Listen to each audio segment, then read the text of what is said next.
Welcome home. We are WNST, AM 1570, Towson, Baltimore. We are Baltimore positively at Zeke's Coffee. We're here in Lauraville, the whole Ricigville, is like I like to call it. We are fueled by Zeke's Coffee here today for sure. I told him decaf. That better be decaf in this cup here. I don't know what they did to me. Might have. Does not seem like they gave it to you. I think Roderick thinks they damped me or something. Pressure Luck as well as Lucky 7 doublers. I'll have these in August. Our 27th anniversary happens on August 3rd. Beginning on August 4th, I'm going to my 27 favorite places to eat and things to eat around the city. Some of them are a little bougie, like a fried lobster tail at Beaumont on the 7th of August. And some of them are going to be very humble, like an egg custard snowball or some cookies up the street. Might even be peach cake involved in this before it's all over with. Ricig has decided to stick around.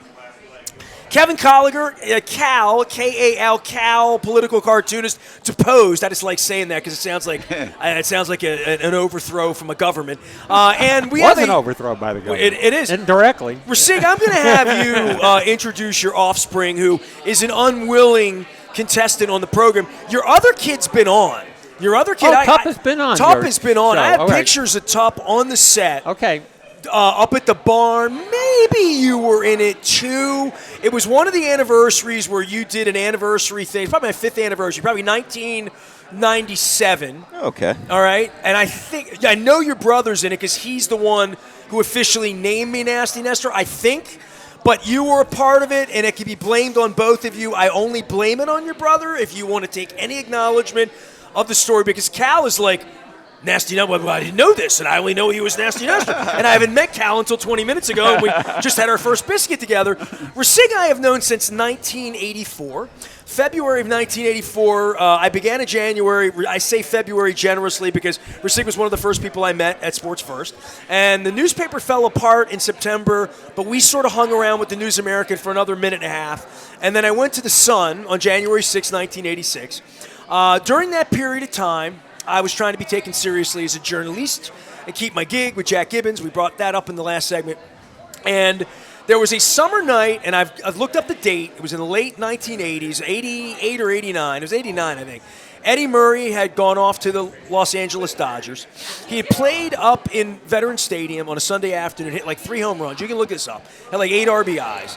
And in that, I went to that game, and I came home the pissed off Oriole fan that we've all been since 1983. This is early on, and we still thought we could win. And I came back, and I said to Ricig, who was a big rotisserie baseball player. Yes. I said to Ricig, I saw Eddie Murray hit home runs off of guys I've never heard of. And I said, these bums that the Phillies brought in, I'd never heard of these guys. I said, and he's like, I probably heard of them. I play rotisserie. And I'm like, if you know these guys are, I'll babysit your kids. Oh, yeah, this is how it went, Cal. So this is how it went. How old were you in the summer, 88 or 8? I'm going to look up the date on that. I'll date myself. 6. I think I was 6 or 7. You were the older brother. Yeah, that's right. I was and still am. Yeah, somehow he has maintained that. One of my proudest accomplishments I'm going as to a get brother. the right date on this because there's a whole clip thing I've done. People ask me all the time, why Nasty Nestor? What did your friends call? First off, my childhood nickname was Jody, which I hated. Jody? Like, see that? That? Now you know why I hated it, right? So, right, exactly. So I was missing a finger Aparicio. when I was little. So it was all sorts of things where I could fake pick my nose, where 4-fingered nest. Then the Christmas donkey happened. Nestor, the long-eared Christmas donkey, right? Remember that? So Nestor is such a weird name, only made great by Nestor Shylock. Right? Nestor Torres is the greatest flautist in the world, was jazz flautist. I met him on an airplane one time. He told me I was the only Nestor he had ever met. Right. Such an awkwardly bizarre names. My father's name as well. There was a Nestor who ran Argentina. Trying to think of his last name. Nestor Kirchner. Jimmy Smits played a character named Nestor. Nestor on a television show. Exactly. Right. And then there is the baseball pitcher who salvaged me and made your nickname famous. You or your brother, I don't know which one it was, or both of you. That Nasty Nestor Cortez would be the pitcher. Cortez, right. So on this particular night, I remember being on the 5th floor, and I made this challenge to Ricig, And the answer to the pitcher was Todd Froworth, who later became a friend of mine, the late, great Todd Froworth, who became a friend of mine later as an Oriole, but he won the babysitting night with Todd. Yeah. And I had my son was born in 84. You 81? 82. 82, and your brother was? 83. And my kids, so you are 1 year apart. I felt bigger than that when you were kids. So I had a 5-year-old kid. He's a 6-year-old kid. Had a 4-year-old brother, and I'm taking on these 3 young gentlemen to babysit. Oh, I forgot your son was a part of this. I lost a bet. Yeah. Right. So I lost the bet. Speaks a lot to your fathering skills that he's the babysitter. So Exactly, they decided probably to go out with Nick the Greek or something and have dinner. Probably went up to Pepper's or something, went dancing. Oh, Peppers. You know, I don't know. You probably, you're going somewhere. It's Right. 1989, right? Yeah.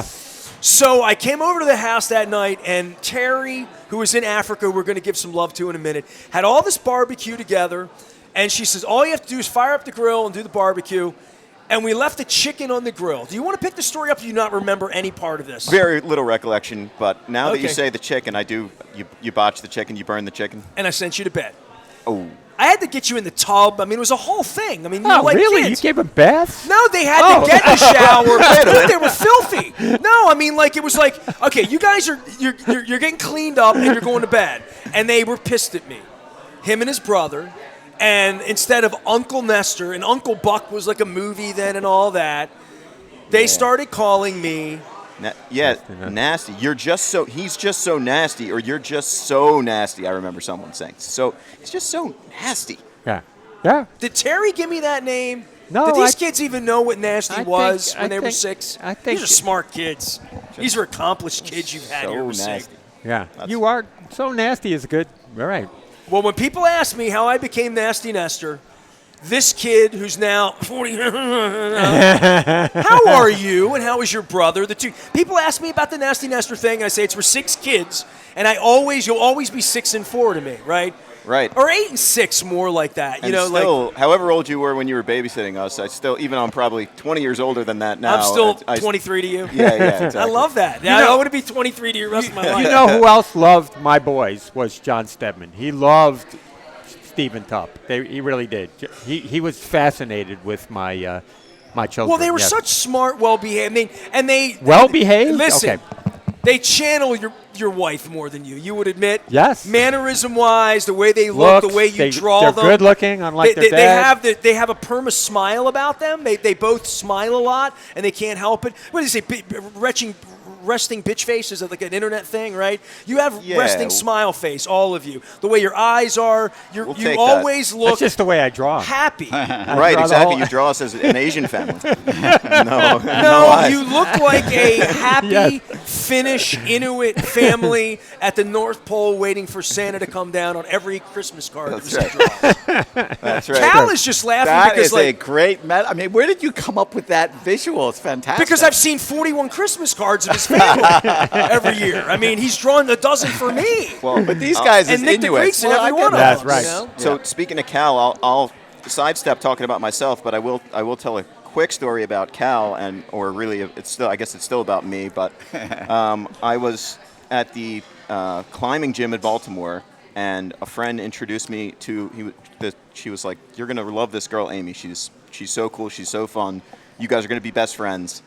You got to meet this girl." So When is this? How long ago is this? this is about 6 years ago. 6 years. Seven, It's six, as 7 an years adult. ago. Okay. As an adult. And sure enough, she was a delight. And I remember we walked around like the Hopkins campus. There was some crazy event going down in that Wyman Park Dell area. Oh, yeah. Just some nutso event, and she was super, super fun, like wild tattoos. Anyway, She's wild too. Yeah. we started talking, and what does your dad do? That type of thing. And I'm like, my dad's a cartoonist. She was like, cartoonist? She's like, my dad's a cartoonist. I'm like, there can't be that many of those. She was like, yeah, like, have you ever heard of Cal? And I was like, Cal? Of course, Cal. She's like, I'm Amy Kallaugher. Cal's my father. And so And you're like, no wonder you're cool. No wonder you're cool. Exactly. Kids are cartoonists. So we did, in fact, become great friends. And, There's we nothing thanks to better. these we guys. broke we Somebody- broke bread together, the four of us at Yeah. Cal's house. There's nothing right, better when broke somebody crabs, tells me they love really. my kid. We broke You know crabs what I mean? together. Yeah. When somebody comes up and says, "I love your kid," and I'm like, Yeah. "Man, my kid's great. Everybody loves my kid." Yeah. You know, me, I'm an acquired taste, as you're finding out, Cal. Right, you know? right. Good But- taste, though. but So you're- far, it's good. You're It's not good. shocked to find out that your daughter's lovely, right? No, that's quite nice. Today's her birthday, too. Oh, yeah. man, happy Wow. birthday, Happy Amy. Amy. This was I all know where you planned can in get some advance. cakes. I know where you can get some cake right here. That's right. We're at Zeke's Coffee. Steve is here. Tup's on it. What's Tup doing?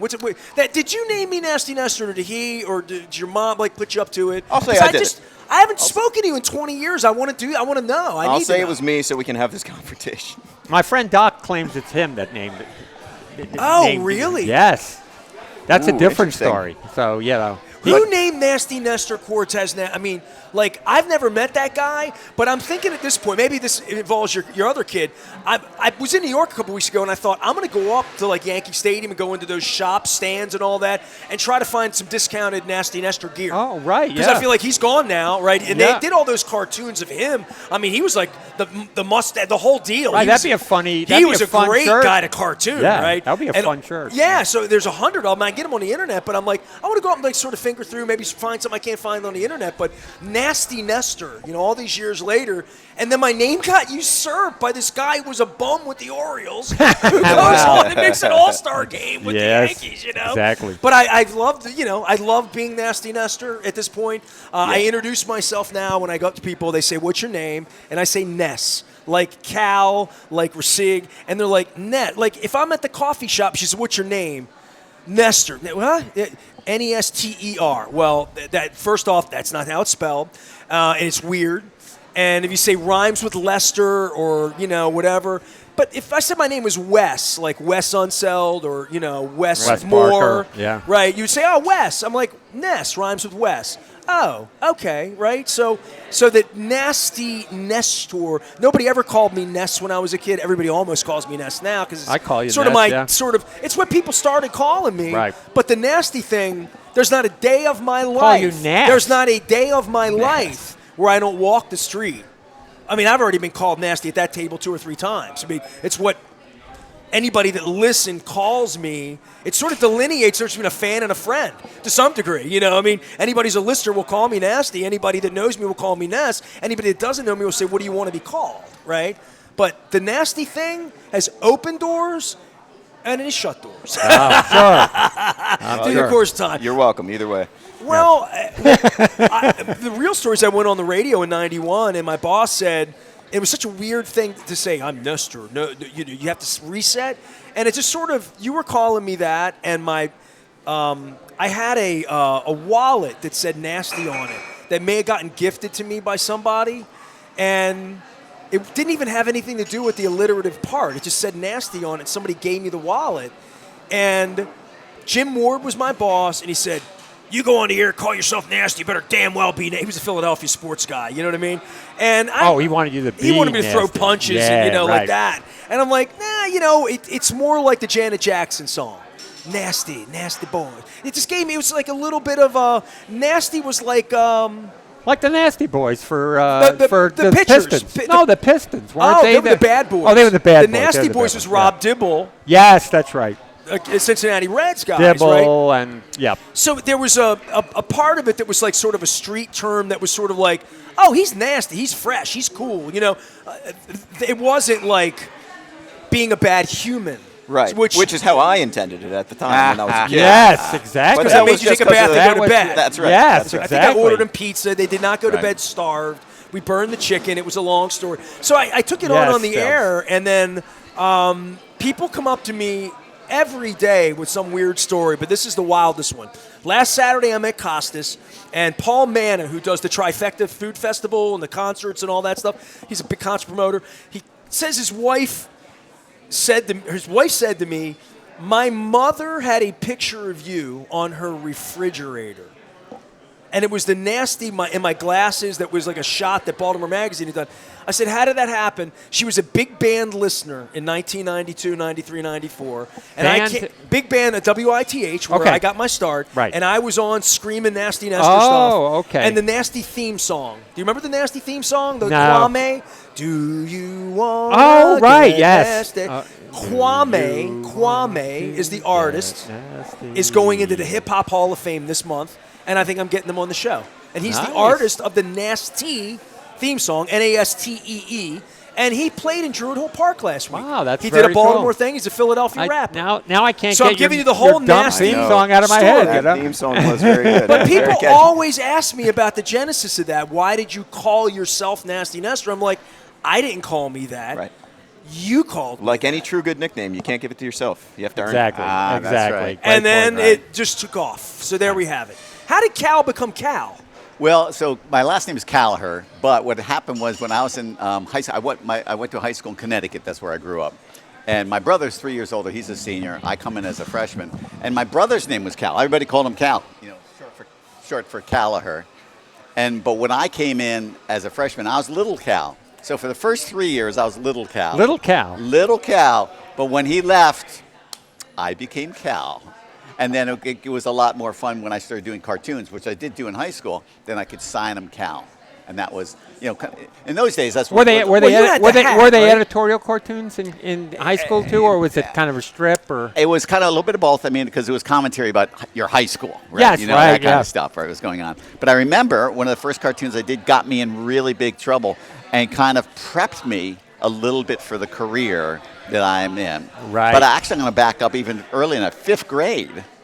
I was at a Catholic school in Norwalk, Connecticut, and we had a music teacher who was a nun, and she would always sing with her eyes closed. And I was sitting in the back of the classroom, and I go, man, I just got to get this down on paper. So I was scribbling this thing. You're a with- troublemaker. maybe. This is three troublemakers here, I mean- right? I mean, really, right? So- Good trouble. Good trouble. I also did teacher drawings in the Yeah. class too, so I think a Yeah. lot of cartoons. You know what I did Yeah. is I did rock logos. Like I'm wearing my belt buckle today. This is I'm wearing my Ooh. ELO belt buckle today. Oh, yeah. So I did the Styx logo. The Rush one was really hard, but Styx had like straight lines. So I was always trying drew to it? on my notebook. I mean, like Journey Okay. had the Right. wings, Van Halen had the VH. I think every kid my age. I mean, John Allen, who's an incredible artist, who you went to that concert Yes, with me. right. That was 1979, 80, 81. I went to middle school, and it was either the brown paper bag. Your dad would get you or you'd want an Orioles thing you bought at the mall or something like that. But everyone drew on their blue notebook, and they were Yeah. mainly rock and roll logos or angels or different sort of, but rock logos, the AC/DC logo, the sort Yeah. of symmetry of all that. That was sketchy for. If I would have gone to my art class in 8th grade, and she would have said, "Hey, kid, you seem to like drawing a little bit." Yeah. I would want to draw a logo. There's a That's rock right. and roll No, logo. that's true. You that's know? true. Now let Cal finish what he was No, go talking ahead. about. Oh, yeah. So what happens is I'm doing this sketch of the teacher, right, with a mouth the size of a battleship.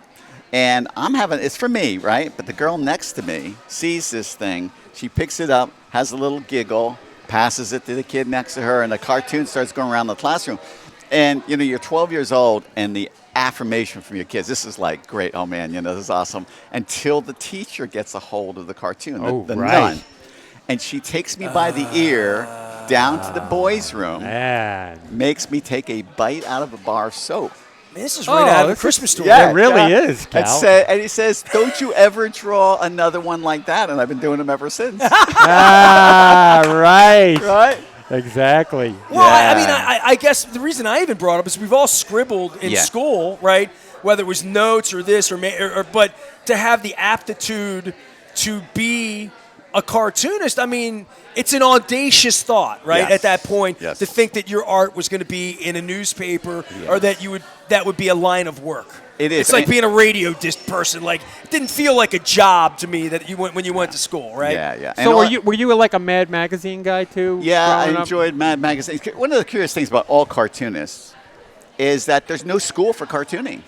Not We all really, have- yeah. Yeah, I mean, maybe there's a few places now, but there's no graduate degree in it or anything. No. But what happened is that we all learned by looking at other cartoons, other cartoonists, Sure. getting books, reading through them. And going to your phrase, which I thought was really interesting, is audacious to have a thought that you could become a cartoonist. Yes. And for me, one of the things that really helped me in that path was I was about 14. There was an article in the New York Times said there was a new museum of cartoons opening up in Greenwich, Connecticut. It was about 20-minute ride from the house. I showed this to my mom, said, hey, we got to go check this place out. So we drive, we get the You were obsessed address. with cartooning? Oh, yeah, I've been drawing and you know. But how do you even intake cartoons were much more common then, strips and stuff, right? Yeah. Yes. Strips, not necessarily political stuff. That's right. I think of you as sports and you as political. Yeah. Both of you came from Blondie and Dagwood, Yeah, right? Like, yeah. and Sure, like all yeah. of that. That's exactly I wasn't the kid that read the comic thing. I was the kid that read the sports, right? That's you it. were the ones when Yeah. you got the newspaper. The comics were Yes. the most important part of the. Okay, yeah. I'm learning about that. Yeah, I'm that's thinking true. because it's people don't have that experience anymore. That's right. true. They That's really don't. absolutely right. Yeah. That's absolutely right. So you go find this place, this location, and it's a house. It's like in a neighborhood. There's like no other commercial places nearby. It looks empty, and we're wondering, have we got this right? We drive up the driveway. We're kind of looking around. It's all black, and then a car pulls up, and it's this guy who's a cartoonist. And he's getting out, and he's got some boxes, and Nice. and he's going to be loading stuff inside the house, and then he tells us the story. And the story was at that time, we're talking in the '60s. That By the way, your kid just dropped the mic and rolled. Bye, I love you. See Good you. to see Bye, you. good. Good. Be good. All right, there you go. that there was a law that been passed, partly because of Watergate and what Nixon tried to do. He built his presidential library, as they do, and he wanted to donate, say, letters that people had written to him and other things, and deduct thousands of dollars for each one of these things. And Congress got involved and says, no. Instead, now, if you want to donate a cartoon to charity or something, you can only claim the cost of the paper and the ink. Oh. Okay? But the problem is that if you passed away, your estate would be taxed at the full market value of the cartoon. That seems very unfair. So I've done 11,000 published cartoons.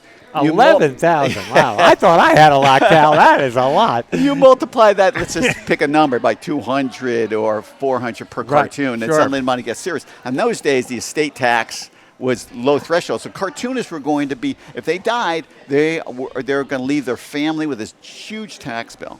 So guys were burning their cartoons. They were throwing them away. They didn't want to have them around. Oh, And so the man. cartoonists got together and said, no, let's get a museum. Can't have Charles Schultz doing that, right? No? Yes. And so we'll try to figure something out. And so they were bringing in boxes of cartoons. And so I volunteered to go there. My mom would drive me there every month or every few weeks. And I great story. was holding cartoons. I was looking at cartoons. I was meeting cartoonists. So suddenly it didn't seem as so. What year is this? Late 60s. Okay. Yeah, that kind of, right around 1970, right Okay. around there. Now, mid to late 60s. And so, I'm having met cartoons, it suddenly became something approachable. And that was, a great blessing for me. So then I went to high school, I did cartoons for my high school paper, I did comic strip. Sure. I also got in trouble again. My first year there, I got another serious trouble, like this teacher thing that I had in grammar school.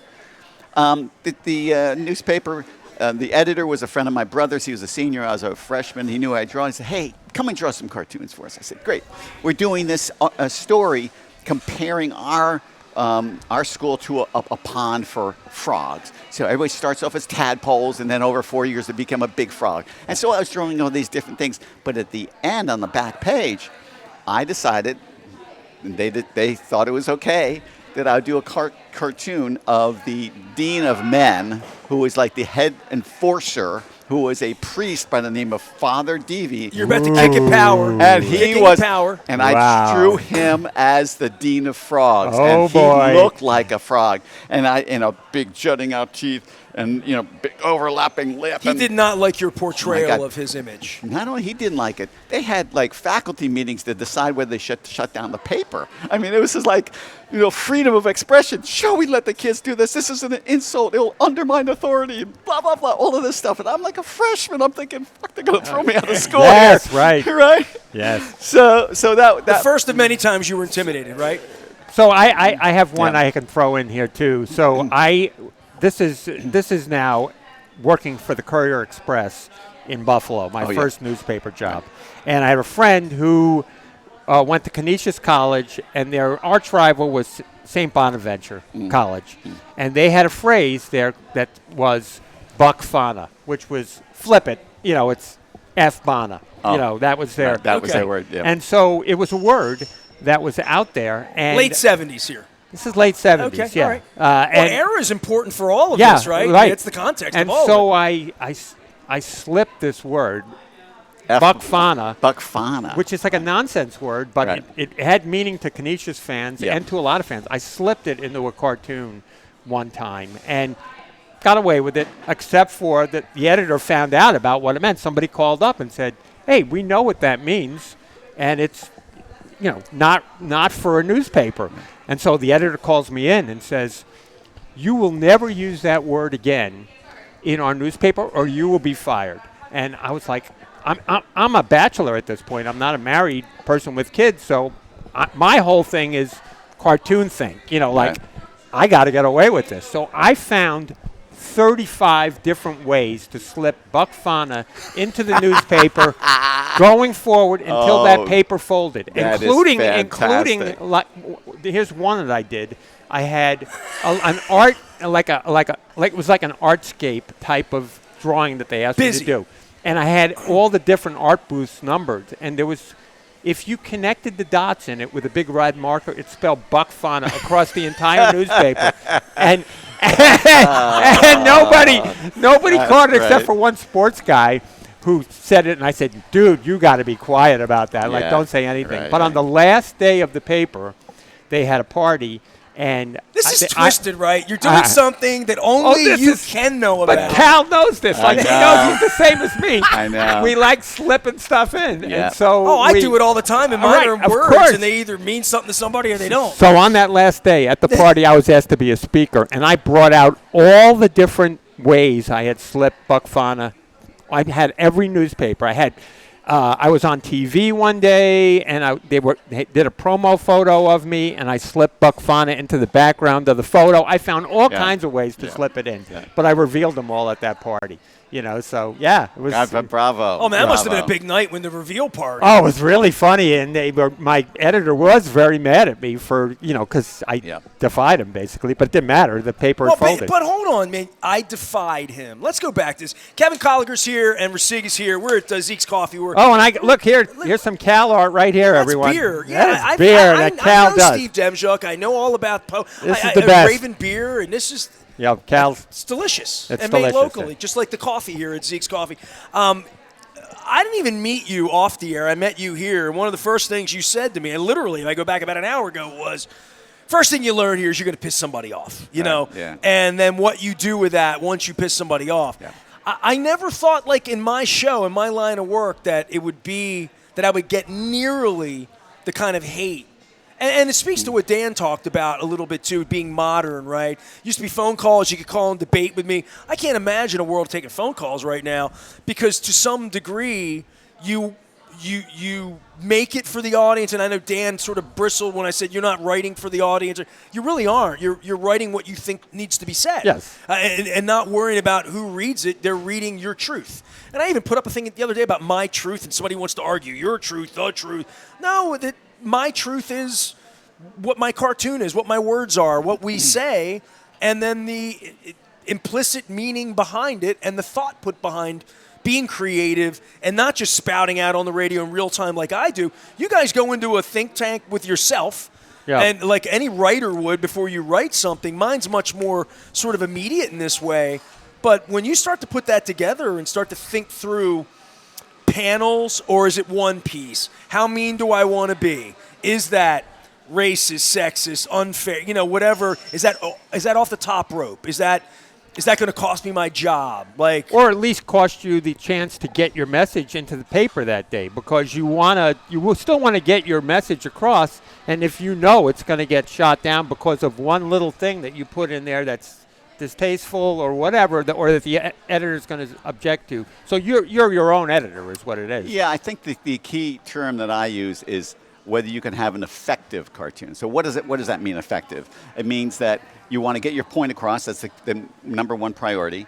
And the second thing is you want to engage people. But if you engage people with either metaphor that you know is going to be a charged metaphor that's going to get people going, or the imagery. And Cartoon, for a while, I was president of an international human rights group for cartoonists who around the world get arrested, jailed, worse for what they do. Chris Van Hollen came on last year at Mako and sat with me and said, journalist, most dangerous job in the world. Yeah. Now it is. Most dangerous job in the world, journalist, Now. right? Yeah. So, I mean, cartoonists doesn't sound nearly as imposing as journalists. Cartoonists are the most powerful journalists in a lot of places where people can't read, but they can interpret. Right.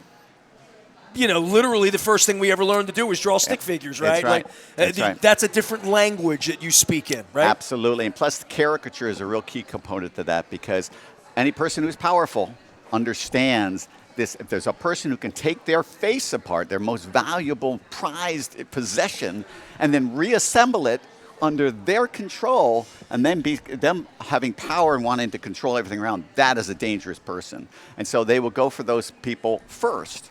Yes. And try to silence them. In fact, you can. I can judge the freedom of any country first by determining if the cartoonist can draw their own head of state. And I remember having a conversation with a bunch of that might be the most astute thing I've heard on this show this year. I mean, say that again. Now I got to stop. That you judge a country and a culture based on whether a cartoonist can draw its leader. That's right. Yeah. Yeah. That's bottom line. Let me ask you this then, because a lot of times, like say you get a new president, and he's Joe Biden, who is, I don't know, you have to solve him as a cartoonist, basically. Mm-hmm. I mean, and that's, What do you mean by that? Define solve. Because some people, like Lyndon Johnson, say, are much easier to draw or caricature than someone that's, a normal-looking face. I guess it would be. So, especially someone like Cal, I'm actually asking him this because he is really much more of a caricaturist than I am. So, how do you go about that? How do you do that? Well, first of all, I love the face. I've been drawing characters my whole life. It's one of the greatest challenges. I mean, we know we're all interested in people. We're curious. I mean, one of the fun places for me to be is in the front, like of Zeke's here, where you're watching people go by in the street. You're like a real artist, and so like a Parisian. Yeah. It's fun. I think all of us do it anyways. Like somebody walks in, we take pictures in our mind, they suss them out, and they can make some sort of judgment or an assessment rather than a judgment. Some people make judgments, I guess, but an assessment of that character, who it is, and so on. When I was playing basketball, I used to play pickup basketball till I was in my mid to late 50s. And one of the great things is showing up at a playground or showing up at a gym, and you have to get a fix on people, not by the way they shoot, but what they're wearing, the way they walk. Because when you choose a team, you want to get on a team, you want to win and stay on the court.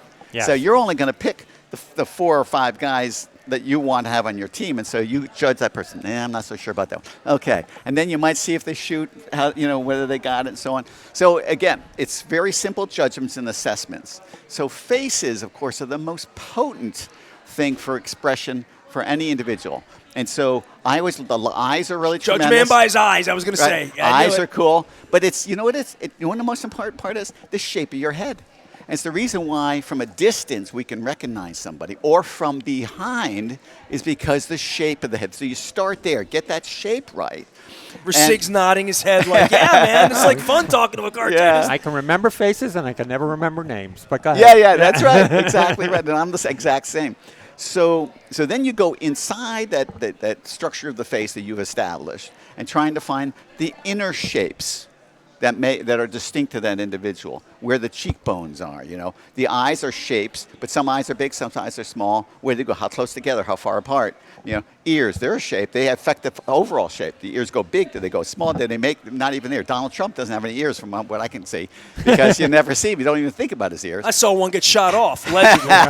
Yes. But Barack Obama, the ears, of course, are central to his shape of his head. Exactly. So, but then here's the magic bit, and there's a degree of mystery even for me, but I've been doing this for such a long time, is trying to capture the essence of that person within those shapes. One of my favorite quotes about caricature comes from this Italian Renaissance painter, Annabelle Carracci, who said, "A good caricature is more true to life than reality itself." So you're trying to capture something that is bigger and unique. The reason why, if we had a statue here of Ricig, it wouldn't look alive. But when you look at Ricig, he's alive because there's all this subtle stuff that's giving you these messages. So when I try to do a caricature, my goal, aspiration, I don't always achieve it. My aspiration is to try to get something that exudes that character. Even if it's in cartoon form, maybe it's exaggerated, all that sort of stuff. It's trying to get to that inner bit that makes them special. For a long time, I did caricatures on the streets. We've all seen those guys. Yeah. Oh, yeah. My mother had one of me done at the harbor when I was a boy that I still have. You know? It's not easy work. It's not. Yeah. It is not easy It's work. magical anytime you're anywhere watching artists do that Yeah. work. Yeah. Even for artists, you think it's magical. It is. I mean, And I you do the work. I love watching people draw. There was this one situation when I was in the UK where 3 cartoonists got together, afternoon barbecue, hanging out, beautiful weather. The pens come out, the papers come out, Yes. right? And what we did is we sat in a triangle, close enough so we could see each other. And one on my left drew me. Yes. I drew the one on my right. And so this triangle where everybody was drawing each other. And then after we did one drawing, we switched directions. But the thing that was most fun for me was watching how they drew it, because they drew differently to me. Yes. And when you see a page, a pen or a pencil drag across a paper, there's no special effects there. It is pure I've watched magic. him for hours Yes. years ago. Yes. Because he and I have been that close. And Yeah. he's done stuff with me. I've sat at his house after football games when he was Yeah. creating cartoons back in the 80s, especially after, what's his name, missed the kick, Norwood, right? I mean, that was... Oh. Yeah, you had to make... You had to do... Well, I got a cartoon you did of me with the Oilers and the Bills, but his were always sporty and I understood stuff. The political stuff is much more... I think broad to some degree, you know what I mean? Trying to get a point across or make a point for somebody or maybe change their mind. You know what I mean? I saw your work as a little bit more send up. You weren't trying to make decisions as much. You're trying to the stuff that got you deposed a couple weeks ago at the Baltimore Sun, by the way, the former Baltimore Sun, was crossing a line, right? I mean, in where they were, and also making a point that's so strong that it felt like the banner above it, not the Baltimore banner, but the masthead and the people there didn't want that message to be their message, right? And that's a strong... It only crosses the line for management at the time, right? I mean, your cartoons haven't crossed. Well, Buck crossed the Fana line. was no good for you, and it would make it onto my FCC airwaves. That's just me being a child.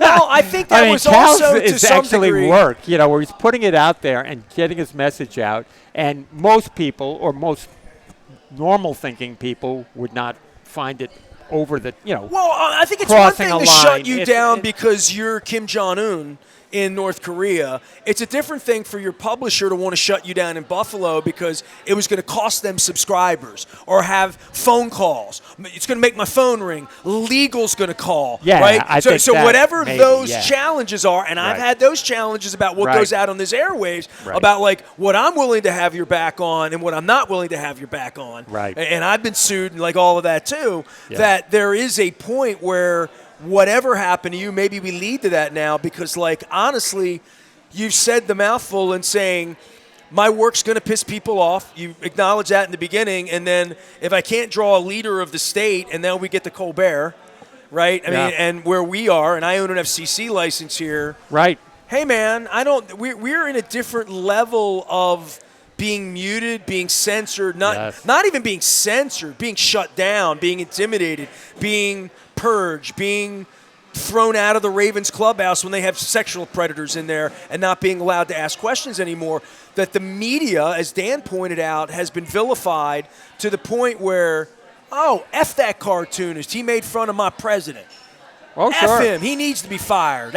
He needs to be shown a lesson after 50 years of doing your work. It's like anybody that would think I should be thrown out of the Ravens or Orioles clubhouse is a complete jackass. And I'll say that here, there, anywhere, because you want accountability. You ask the why, and then you don't want people having real voices to ask questions, to get answers, to verify, to hold accountable, to hold power accountable. And your story is right along the line of Colbert, and I hit you 2 weeks ago when Rodriguez wasn't even supposed to be here.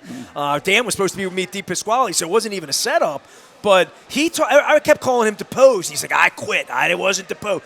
I mean, true. I was proudly fired at Sporting News Radio. You know what I mean? But I don't know where you are in your emotions of all of this, and you seem to be taking it in stride. But it's have bullshit. a warning? I mean, I'm going to say that out loud. I mean, did you have an inkling of it, Cal, before it happened, or how did that actually work? So, several years before the paper was bought by our friend, I had done some pretty wicked cartoons about Sinclair. of course. Yeah. And one in particular of David Smith. I mean, a really yes. funny, multi-panel story thing about David Smith, introducing him to the world.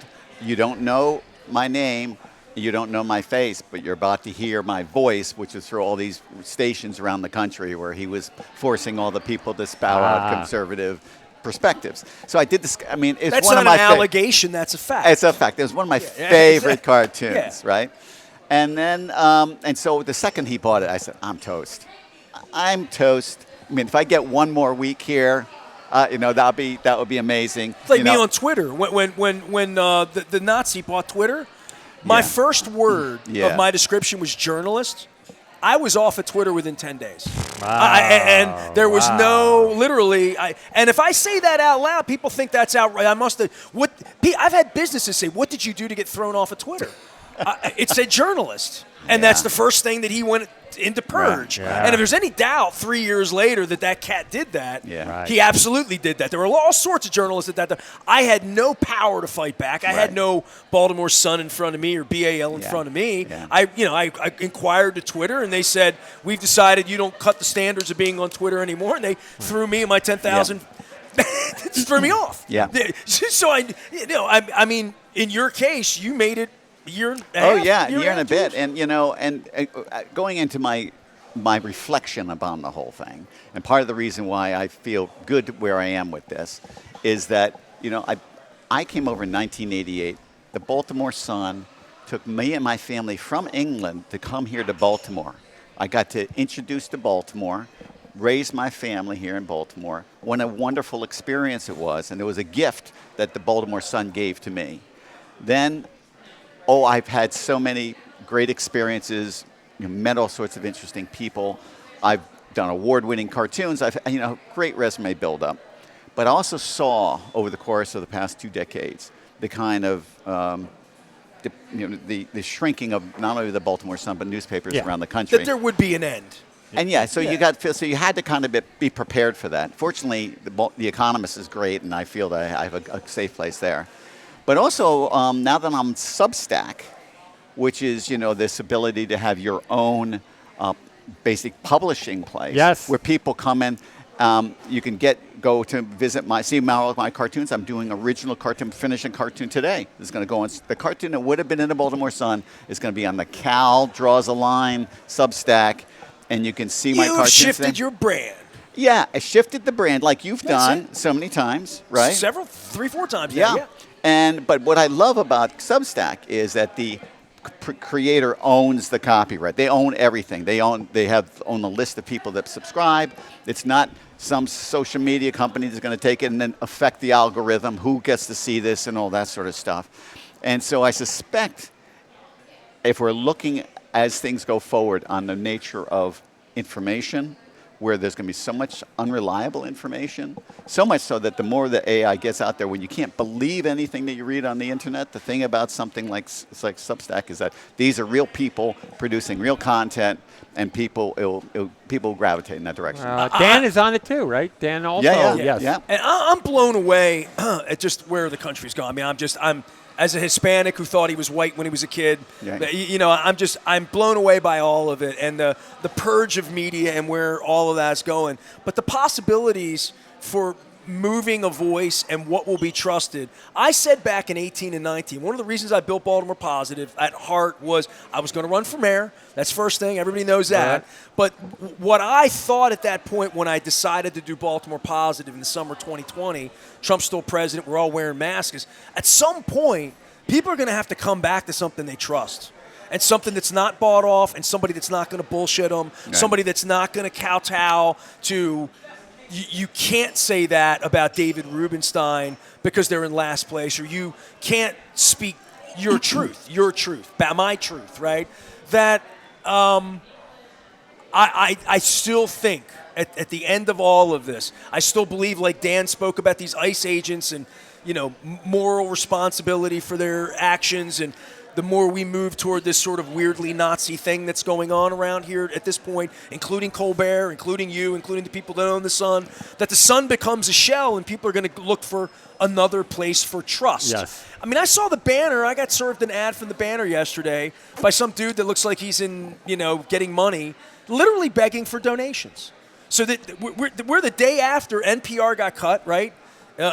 Public television, public radio gets cut, all of that. And we have the banner, which is like the next thing that's going to hopefully keep truth alive, or investigative journalism alive as we've known it for the last couple of centuries here. And they're begging for donations. In addition to give me $20 a month to be a subscriber, it's now public television. And I don't know who funds truth, right, in a world where, Colbert can't have a show. Right, and CBS feels like they're so intimidated that they can't underwrite 60 Minutes anymore. Shit's slipping pretty quick here over the last 6 months. Exactly. I mean, right. 6 months in a big way. And exactly. I still think when this is over with, if the halls of justice are going to win out, they're going to have to trust news and people and information, and people are going to be looking. 5 years after Trump the first time, I would have said to you, the reason I created Baltimore Positive is I thought people would want to trust people on the streets and the business owners and the people that make up this community, and even the politicians that Johnny O, who will come and sit with me and try to give me his truth and then back it up and be accountable to come back 6 months later and answer more questions. That's the world I knew. I knew that in press conferences. I didn't know we'd have a head coach running down and making nice with Donald Trump 2 weeks ago and hiding about it, right? And now if you bring that out, Chad Steele's going to call you and threaten your press pass. Because that has nothing to do with football. What? Yeah, right. What? I mean, I've just seen it all slide. And the truth part, when you talk about you're trusted and your cartoons are trusted by your audience, I think that's all of us. That is that's our money right now. That's where it's at. Our trust and our word and our integrity. That's all we have as artists, as creators, and as citizens. I mean, I mean that. Well, one of the things that, people have asked cartoonists a lot, AI, what does this mean for you, and so on. But one of the things about on the web now, there's more satire than ever, which is quite good. That's healthy for democracy to have satire. There's so much of it out there. Citizen satire. Yes, memes. citizen. Exactly. It's got a name, memes, right? So one of the differences between what I do and a meme, and memes, some of them are fantastic, and the capability of AI to create these amazing imagery is amazing. None of them are signed, but the cartoon is signed. So suddenly there's a human there. People may either make a connection or at least I'm responsible for it. That's right. And so I think that creates a different environment, and people respond to it differently, being other humans. I mean, that's my take anyway. Well, I've talked so much about comedy, right? And you both work in. I mean, you're mean, you're nasty, but I chuckle too. Sure. There's a chuckle above and beyond the. Oh, that was a punch. And I see this. You make the Why smile, isn't right? your nickname Nasty Cal? No, but I mean, not too late. You guys are smiling and chuckling, but you smile at your own work, right? Of course. I mean, when I write a zinger, when I'm taking down somebody, when I'm writing 8 pages of Pearl Jam lyrics to get after the lack of integrity Eric DaCosta has shown me over 30 years and what a creep I think he is, I can use Pearl Jam lyrics to get after that, and you guys are smiling. Don't think at 3 a.m. when I'm having a cup of coffee and coming off the top rope about still being alive to make my point. That I'm smiling as I'm writing zingers. when you're, I mean, you've drawn Putin a million times. You've drawn Trump 1,000 times. You know, you drew Ursay a million times. You drew Angelos a million times. Yeah. I mean, wow. is there a point where like you're both are smiling at me, but like when you're drawing it, you're like, this is going to make people laugh. It's going to make people cry. It's going to piss people off. It's going to inform people. Oh, yeah, There's going to be a Buck Muck in there. There's going to be a Nick the Greek in there, and you're like entertaining yourself while you're writing the song. Yeah. I'm you sure know, Cal's like, the same. I also, tickled by some By stuff that I yourself. do. Yeah. Oh, yeah. Now, do you find, I mean, I'm sure this happens again, but, you know, we're in this business, when you're dealing with humor and, you know, you're working with humor, is that you're writing something, you don't exactly know if people are going to, A, get it, Yes. or if it's going to have the intended effect. Yes. And so you're giggling to yourself and say, okay, is this everybody else thinking the same thing? When you take a walk away and you come back, you get a fresh view of it, and you go, that's working, or sometimes it's not working, or I need to change those words, or, you know, things like that. Or you miss it entirely, and you put it out there, and no one does get it. Nobody gets it. So it is that is you know, when you do when we do cartoons, every cartoon you do is a practice for the next one. You know, all the mistakes That's that a you great made, statement, right? yeah. And that you're starting with a blank piece of paper every day, so you get to start anew. But one of the things that happens when you've been doing it for a couple of decades, and we've done it more than a couple of Yeah. decades. It's been your life's work. Exactly. Yeah, Yeah, really. but you get a sixth sense about what's going to kind of work and what's not going to work and what people are going to respond to. And sometimes, of course, you still miss. And that's where a good editor or a good person you can bounce them off of, and they can kind of help you say, that's not quite working. Who was your bounce? Well, I've got most, in the early days I I just had asked certain you who parts- you trusted, didn't I? That's literally Is who that do what you it's- trust, right? it's- yeah, for my- who do you bounce it off of? It means who do you trust? I mean, it literally means that, right? Well, the funny thing is that I would bounce certain cartoons off of some people and other ones off of other people. In other words, if it's going to be on this subject, I'll talk to these folks. If it's going to be this, is it humor? Like you know, my wife, who knows my cartoons inside and out, she's seen them 1,000 times. I love to wave things underneath her, but she's a Brit, and so she's a little, you know, she doesn't do humor the same way. no humor. The British humor is great, but she's not like a boisterous, loud laugh like I would be. Right, So if I saw something good, I go, nah! And so when I see her, she goes, good. I know that's like, wait a minute. That's Call a 10. the headlines. That's a 10. That's great. Cal is here. Kevin Kallaugher. Finish your thought. I mean, just on that part of it, the humor is where the edge is, and that's where you made fun of the campus president, and Yes. that was humor in the wrong way about the wrong person. All right. And you even mentioned, and I didn't want to be disrupted because you're so interested. I got to have you back. Please, let's do this again. Yeah. We'll stop this because it's interesting. Yeah. Leave them wanting more, like Stairway to Heaven. But you mentioned the face. Yeah. And you mentioned that the face, both of you confirmed this, Ricig, is the heart and the middle of caricature work and anything that you're trying to cartoon draw. work, too. Because that's the identification of who. Who, what, where, why, when, right? Boom, boom, boom, boom. All my journalism stuff, right? The Asian part of life, and you've traveled in Asia, and I've traveled in Asia, saving face. So when you talk about wanting to be killed for doing a political cartoon, when you make fun of someone's face, keeping my honor, keeping my image, keeping my brand, don't make fun of me. None of us like to be made fun of. You know nobody what I does. No, mean? right, Like he's done a million cartoons of me. All of them sort of make fun of me, but none of them ever hurt my feelings. You know what I mean? There's make fun of me, and then there's Right. kick me really in the balls, and That's then right. there's saying something about my mother, Yeah. and then there's something, you know what I mean? Yeah. And It's we all absolutely- have that But cultural when you have edge, big right? figures, they have big egos too. So I think, you know, when Cal does a caricature of a president or I think, you know, the bigger they are, the harder they fall. Like, Where's so- the bridge too far for you at this point? What's Ooh. something you think that's so effing mean? I do it all the time. I think a lot of mean things I don't say, right? Or that I could write to myself in some vomit that might make it into a comedy routine. Because if I start doing comedy, that allows me a little different latitude than even what I do on the radio. Right. If I take it to a stage, I can work a little more blue. Right. I can take little zingers that would come Right. across over a couple of beers in a bar differently. You know, I mean, for you, where's the bridge too far? Because I'm sure you think off the top edge more than you can go off the top edge, Absolutely. right? You have to rein it in always. Oh yeah, that's right. Well, I mean, I guess there's one a certainty for me, is that I will not draw the children of a politician. Gotcha. Right. That makes sense. Because often, you'd have cartoons, particularly when I was doing local cartoons, which I did, when I was doing 5 cartoons a week for the Sun, I usually do 1 a week just on local politics here in Baltimore. They would be easy targets unless a politician dragged them into the spotlight. Right. And use them as, as Now, when you say distraction. children of politicians, you don't mean Don Jr. No, it doesn't. Definitely don't mean Don Jr. I've done Don Jr. But the idea is that they didn't invite themselves. No, to they're be the public special thing. figures, though. Yes, they're public figures. Those guys are. Barron yeah. Trump is now a public figure. Isn't that something? Now he is. Funny, I would not have drawn him When he was 12. That's interesting. a year ago, but Right. now suddenly he's turned into that right. character. Okay, that's interesting. Yeah. So, but anyways, that's one of mine.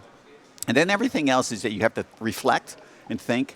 What I tell folks is that, because they say, is there something you can't draw, with the exception of kids? I says, no, I can draw almost everything, but it's how I draw it that becomes the important thing. Right. And it's how you describe it. Right. When Barack Obama came in, it was a whole bunch of consternation for the first 6 months. But we've got a black man. How are we going to draw this black man without being offensive?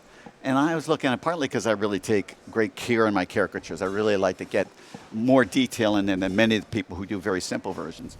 And, we quickly got through that. But because, you get into certain areas which are minefields, people can get very nervous, and then they just withdraw and don't try to deal with it. I will like to approach it, but try to do it with smarts and experience that I've accumulated over nearly 50 years. Right. I'm going to have you back over Coco's when he's my co-host, because I'm more interested in having you talk to him about cartooning. But I think the next time we get together, we'll actually talk about the politics and talk about things. And, the Colbert and the thing you have in common. Yeah. So to set the record straight on your deal, Yes. deposed, yes. Knew it was coming, sort of, Yeah.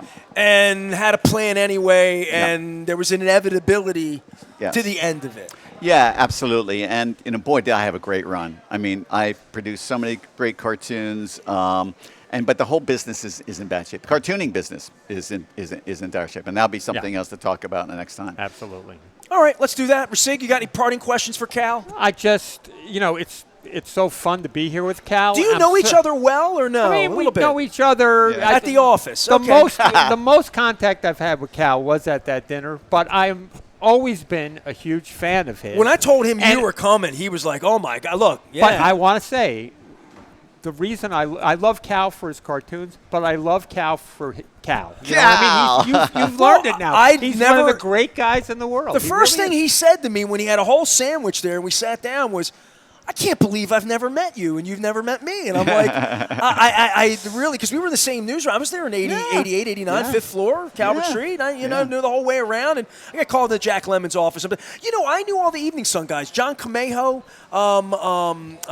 Big John, Massey. I knew Philo. Mike Lane. Did you know Mike Lane? I the did not know cartoonist? Mike God, Lane. he was also a super talented Yeah, I mean, guy. so I just didn't frequent over there, and I knew Ricig well, but Ricig worked off campus. I mean, Yeah. Ricig Yeah. worked over on Eastwood Drive, and I go over in his basement, Right. and he'd have sketchboards out. And I always marveled, and I don't talk to you much about cartoons because we wind up talking to our guest or and whatever, yeah. crab cakes, food, coffee. That's how we wound up here. Hey, I know Thomas. Come on down. That's how this whole thing began with you. You should do your show at Zeke. So here I am, Ricig. Right. But with you, I would sit in your house when I was young, even when you were making fun of my Oilers and doing funny things and drawing my kid and whatever, and I would say Monday, Wednesday, and Friday, he would have to come up with a sports cartoon, and it'd have to be, and the Colts were gone at that time, and there's no Ravens, Yes. and it was just being creative, Yeah. Right. just having an idea, having something that was spark an idea to make a panel that could be funny for a sports crowd, and he put incredible work. And I mean, his cartoons didn't take 5 minutes, and you would layer them, and he would have the amber and the Amber lift back in yeah, there. oh my That's God, how and he the had to do the X-Acto grades. knife and all of Yeah, that. yeah, I mean, I boy, watched boy. an artisan craftsman.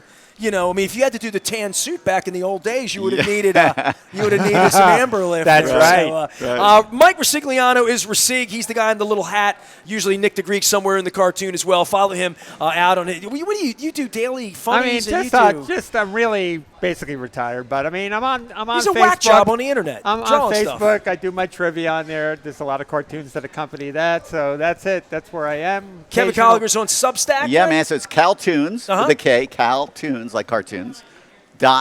.substack.com. All right. Yeah. The best. He's the best. That's it. You gotta come. I don't want to go, but I gotta go. You gotta go. Yeah, it's great. I feel like a musician at the. I don't want the show to end. The treat for me, to All be with you right. guys, Well, so we've thanks. done all the damage we can do. I'm going to be late. I'm actually going to Coco's for a little crab cake. We're going to be taking a crab cake tour on a little bit of a break for a couple weeks. We are fueled by Zeke's today. My friends at the Maryland Lottery brought us out with Lucky Sevens doublers as well as Pressure Lux. There's some folks in here who are going to get some lottery tickets. They don't know it yet, but they're about to. And I'm about to head out, and Luke's about to head to Ravens training camp.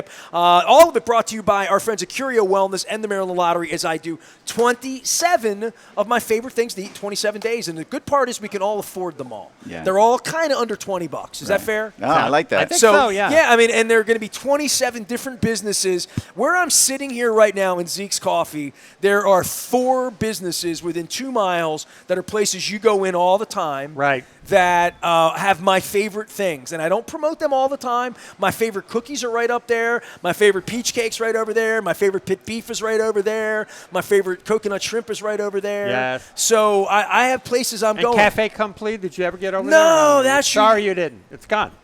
Well, you know why I didn't go? Because I saw him and his wife sitting in there 2 weeks ago, the morning after, instead of the day before. When I come to your neighborhood, I call you. Oh, I know. And we were traveling. I thought we were meant- friends. I meant to get you over there before it closed, yeah. All right. Ricig is out. Cal will be back, I hope. I am Nestor. We are WNST, AM 1570, Towson, Baltimore, and Zeke's Coffee. My thanks to Thomas and everybody here who made it great, including Dan Rogers. Stay with us. That was